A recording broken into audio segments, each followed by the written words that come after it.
Hello my dear teacher students and friends. आज हम करेंगे पीपल डेवलपमेंट एंड एनवायरनमेंट का रीसेंट 2025 में जो ये क्वेश्चन पूछा था, इसके ऊपर आज हम डिस्कशन करते हैं। क्वेश्चन है which one of the following has highest turbidity.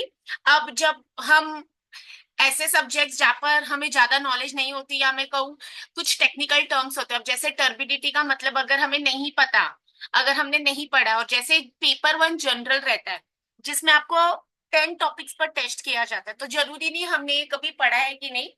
तो ऐसे क्वेश्चंस के लिए अगर मीनिंग पता है तो ही क्वेश्चन सॉल्व कर सकते हैं।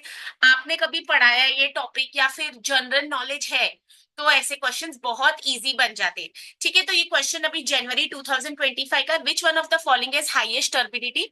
अब हाईएस्ट तुम्हें पता है, ज्यादा, और टर्बिडिटी का मतलब नहीं पता है, बट एक हम जनरल कॉमन सेंस लगा के देखते हैं क्वेश्चन पर। तो ड्रिंकिंग वाटर, अभी ड्रिंकिंग वाटर तो क्लीन है, ठीक है। मडी वाटर ऐसे लगता है कि क्लीन नहीं होगा। क्लियर लेक वाटर, अब क्लियर लेक वाटर भी क्लियर उन्होंने हिंट दिए, तो 1 और 3, ठीक है। और यहाँ पर हम आंसर एक ही करेक्ट मार्क कर सकते हैं, बराबर। तो इसका मतलब क्लीन वाटर से क्वेश्चन नहीं जुड़ा, ऐसे मैं सोच सकती हूँ। तो 1 और 3 को मैंने एलिमिनेट कर दिया। 4 ओशन वाटर, ठीक है। अब ओशन वाटर और मडी वाटर में मुझे डाउट होता है, तो ऐसे क्वेश्चंस में अगर मैं देखूं तो मडी वाटर तो साफ समझ आ रहा है कि उसमें कचरा रहेगा, तो इस तरह से मैं कॉमन सेंस लगा के सेकंड ऑप्शन को करेक्ट आंसर मार्क कर देती हूँ। अब ये आंसर करेक्ट है कि नहीं, ये भी हम चेक कर लेते हैं। मैं हमेशा बोलती हूँ, एक टॉपिक जब आप पढ़ते हो उसको अच्छे से पढ़िए। अब प्रॉब्लम इस यूनिट से क्या है, ये टॉपिक बहुत वास्ट होता है और कुछ कैंडिडेट्स इसको ऑप्शन में छोड़ के जाते हैं। बट याद रहिए, अगर आप पेरेंट हो तो आप अपने बच्चों को हो सकता है ये सब्जेक्ट पढ़ा रहे हो, अगर आप ज्योग्राफी इन्वायरमेंटल साइंस की टीचर हो तो ये तो आपको आना ही चाहिए। और अगर हम थोड़ी सी अवेयरनेस रखते हैं ऐसे कॉमन सेंस जनरल नॉलेज की, तो हमको भी आंसर हम मार्क कर सकते हैं। याद रखिए, अप्रोच चेंज कीजिए। जब टीचिंग में आ ही गए हो तो आप मैंडेटरली इस एग्जाम को क्लियर कर लीजिए। और मैं हमेशा बोलती हूँ कि जुलाई 2024 की अगर यूजीसी की गाइडलाइंस आप चेक करते हो, तो वहां पर उन्होंने पीएचडी एंट्रेंस टेस्ट को डिसकंटिन्यू करने के लिए कहा गया है, और एक ही सेंटरलेस टेस्ट जो कि नेट के थ्रू पर पीएचडी की एडमिशंस भी रहेगी। तो अगर जब तक ये फॉलो हो रहे हैं गाइडलाइंस, और अब आप रिसेंट जो भी पीएचडी का ब्रोशर या चेक करते तो एलिजिबिलिटी क्राइटेरिया भी जरूर चेक कीजिए, ठीक है। तो ऐसा नहीं है कि मुझे सिर्फ अभी अपने नेट के लिए एग्जाम के लिए बैठने के लिए क्वालिफाई करना है, बट अब आप पीएचडी करना चाहते हैं तो भी आपको ये नेट के थ्रू ही जाना है, ठीक है। अब हम इसके कॉन्सेप्ट को क्लियर कर लेते हैं।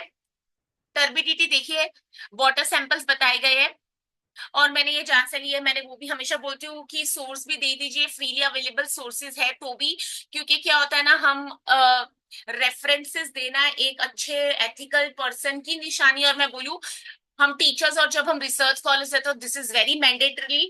दुनिया जो भी कर रही है वो गलत काम कर रहे हैं, हमको वहां पर नहीं जाना है।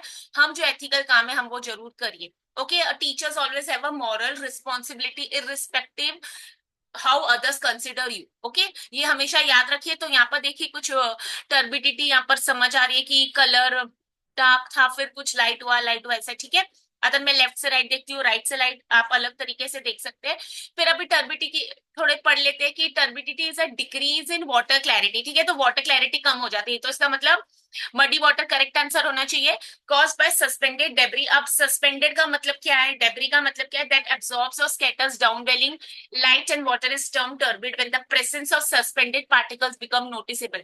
अब याद रखिए, नेट के बहुत बार पेपर में सस्पेंडेड पार्टिकल्स पर भी क्वेश्चन आ चुका है। Suspended solids are inorganic suspended, अब इनऑर्गेनिक का यहाँ मतलब क्या है। अब याद रखिए, अब मैं कॉमर्स की फैकल्टी हूँ, तो कॉमर्स में इनऑर्गेनिक इन्वायरमेंट क्या है ये भी आपको पता होना चाहिए। अगर आज आप पहली बार सुन रहे कि ऑर्गेनिक और इनऑर्गेनिक इन्वायरमेंट है, तो आपकी ड्यूटी आज उसको स्टडी कीजिए, ठीक है। Solids that block light form absorption and desorption surfaces and aggregate with dissolve chemicals bacteria and algae, ठीक है। तो ये तो हमको कुछ भी नहीं समझ आया था, बट कॉमन सेंस रीडिंग थोड़ी सी करे तो, लैंग्वेज थोड़ा समझे तो, it is a decrease in water clarity. इतना भी अगर मुझे पता हो तो मेरा आंसर करेक्ट हो जाएगा। Human health and turbidity, excessive turbidity or cloudiness in drinking water is not only unsightly but it can also cause be harmful to your health। तो अगली बार क्वेश्चन आ सकता है कि टर्बिडिटी वजह से क्या नुकसान हो सकता है, क्या इसका ह्यूमंस पर डायरेक्ट असर है। तो याद रखिए, अगर एक कॉन्सेप्ट आ ही गया क्वेश्चन और आपने पढ़ ही लिया है, तो उसको इतने अच्छे से पढ़िए कि कल अगर उसके ऊपर क्वेश्चन ऐसे ही कुछ अलग फॉर्म में आए सपोज आज टर्बिडिटी पर क्वेश्चन पूछा, कल इसी से रिलेटेड इसके हेल्थ इंप्लीकेशंस या फिर कैसे इसको एलिमिनेट कर सकते हैं या वाटर को कैसे क्लियर कर सकते हैं, ऐसा क्वेश्चन भी बन सकता है। क्या इससे वाटर बॉर्न डिजीजेस होते हैं?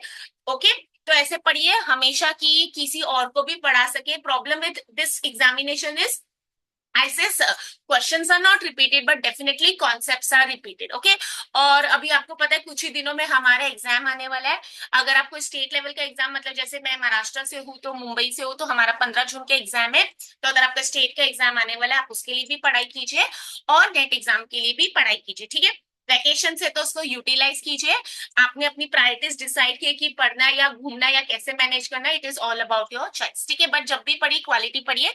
मेरे चैनल से अब तक नहीं जुड़े तो जुड़ जाइए और हमेशा एक डायरी और नोट बना के उसमें अपने आंसर्स लिखते जाइए, कॉन्सेप्ट्स लिखते जाइए और एंड में रिवीजन जरूर कीजिए। जब भी रिवीजन कीजिए देखिए आप क्वेश्चंस भी सॉल्व कर रहे हैं।